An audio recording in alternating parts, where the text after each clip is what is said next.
నాశనం చేస్తారు. కానీ నేను నీ శక్తిని, నీ వివేకాన్ని క్రమంగా తగ్గిస్తాను. ఒక్కసారి నా బానిసైతే నీ జీవితం నీ చేతుల్లో ఉండదు. చాలు, ఇక వద్దు. నేను మిమ్మల్ని నమ్మాను, కానీ మీరు నా జీవితాన్ని నాశనం చేసేశారు. అరే మూర్ఖుడా, ఇప్పుడు అర్థమైందా? కానీ ఇప్పుడు చాలా ఆలస్యం అయిపోయింది. నీ భార్య, పిల్లలు, స్నేహితులు అందరూ నిన్ను వదిలేస్తారు. నువ్వు ఒంటరిగా కాలువలో పడిపోయి కనిపిస్తావు. నీ నోరు మూసేస్తాను, నీ నాలుక పని చేయదు. తర్వాత నువ్వు మాట్లాడలేవు, ఎవరికీ చెప్పలేవు, కేవలం పశ్చాత్తాపడతావు. నిన్ను ఎలా కాలుస్తానంటే గాలి బూడిదవుతాను. నీతో పాటు పక్క వాళ్ళు తప్పించుకోలేరు. ఇప్పుడు నీ ఆట ముగిసింది. త్వరలో నీ పేరు వార్తల్లో వస్తుంది. మత్తుకు బలి, మరో జీవితం నాశనం. నేను ఇవన్నీ ఎప్పుడు మొదలు పెట్టాను? నేను ఇలా ఎలా మారిపోయాను? ఆ రోజు వద్దు అన్నా బాగుండేది. అరే రాజు, అంతగా ఏం ఆలోచిస్తున్నావు? ఒక్కసారి ట్రై చేయరా. భయం వదిలే. లైఫ్లో కొంచెం ఎక్స్పీరియన్స్ కూడా అవసరం. లేదురా, బాగా అనిపించడం లేదు. అమ్మ కూడా వద్దనేది. ఒక్కసారి మాత్రమే రా. పిల్లాడివా నువ్వు? మగాడురా, మగాళ్ళ ఉంది. ఇప్పుడు దొరికిపోయావురా, నా వలలో పడిపోయావు. చీరా గొంతు మండుతుంది. ఇందులో ఏముంది మజా? అరే అలవాటైతే తర్వాత మజా కూడా వస్తుందిరా. రాజు, నీ జలస, వ్యసనాలు, సోమరితనంతో నేను ఉండలేను. ఇక్కడితో ముగిస్తాను. ఇక ఎప్పటికీ బాయ్.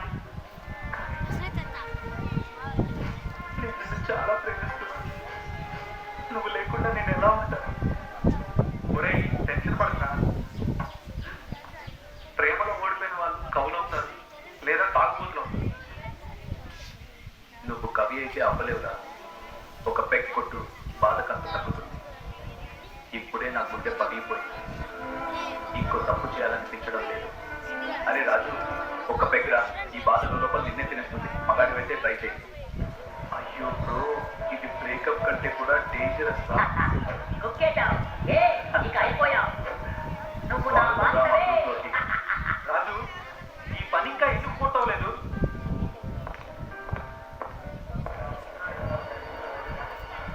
అంత టెన్షన్ పడు. టెన్షన్ లో మొదలు పెట్టావు, ఇక లైఫ్ లాంగ్ నమ్ముతావు. అరే ఇదేంటి, షేర్ మార్కెట్ క్రాష్ అయిపోయిందా? అంతా అయిపోయిందిరా. నా జీవితాంతం సంపాదించినదంతా పోయింది. రాజు, నీ పనితీరు బాగాలేదు. పైగా ఏఐ వల్ల కంపెనీ నిన్ను జాబ్ నుంచి తీసేయాల్సి వస్తుంది. గర్ల్ ఫ్రెండ్ వదిలేసింది. మార్కెట్ క్రాష్ లో నా డబ్బంతా పోయింది. జాబ్ కూడా పోయింది. ఇప్పుడు నాతో ఎవ్వరూ లేరు. మేమున్నాం కదా. ప్రతి బాధలో, ప్రతి సంతోషంలో నిన్ను తప్పుడు కలలలోనే ఉంచేస్తాం. మేము ఉన్నాం నీతో. చివరి శ్వాస వరకు నీతోనే ఉంటాం. అవసరమైతే శ్మశానం వరకు. అప్పటికి మమ్మల్ని వదిలేయలేవు. నన్ను వదిలేయండి ప్లీజ్. ఇంకా నాకు అవ్వడం లేదు. చూసావా, నీకు నేనే అలవాటు అయ్యా. ఎంత దూరం వెళ్ళినా మళ్ళీ నా దగ్గరికి వస్తాం. వదిలేయలేవు. ఓయ్, నేనే నీ అలవాటు రా. పళ్ళు పుట్టినా నన్నే నమ్ముతావు, నన్ను మాత్రం వదిలేవు. రాజు, నువ్వు మాకెప్పటికీ దాసుడివి. నీ జీవితం మా చేతిలో ఉంది. లేదు, ఈ వ్యసనాల నుంచి బయటపడాల్సిందే.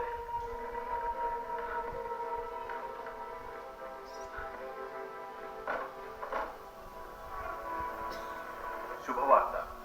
ఎవరైనా వ్యసనాల నుంచి విముక్తి పొందాలనుకుంటే బ్రహ్మకుమారి ఆశ్రమాన్ని సంప్రదించండి. ఈ సేవ పూర్తిగా ఉచితం. ఓం శాంతి. బ్రహ్మకుమారి ఆశ్రమానికి స్వాగతం. నేను చాలా కాలంగా వ్యసనాలతో పోరాడుతున్నాను. మానేయాలని అనుకుంటున్నాను, కానీ నా వల్ల కావటం లేదు. అన్నయ్య, మన లోపల నుంచి ఏదో మార్పు కావాలి అనే భావన వస్తే అది మార్పు ప్రారంభమైందని అర్థం. చాలాసార్లు ప్రయత్నించాను, కానీ మళ్ళీ అదే జరుగుతుంది.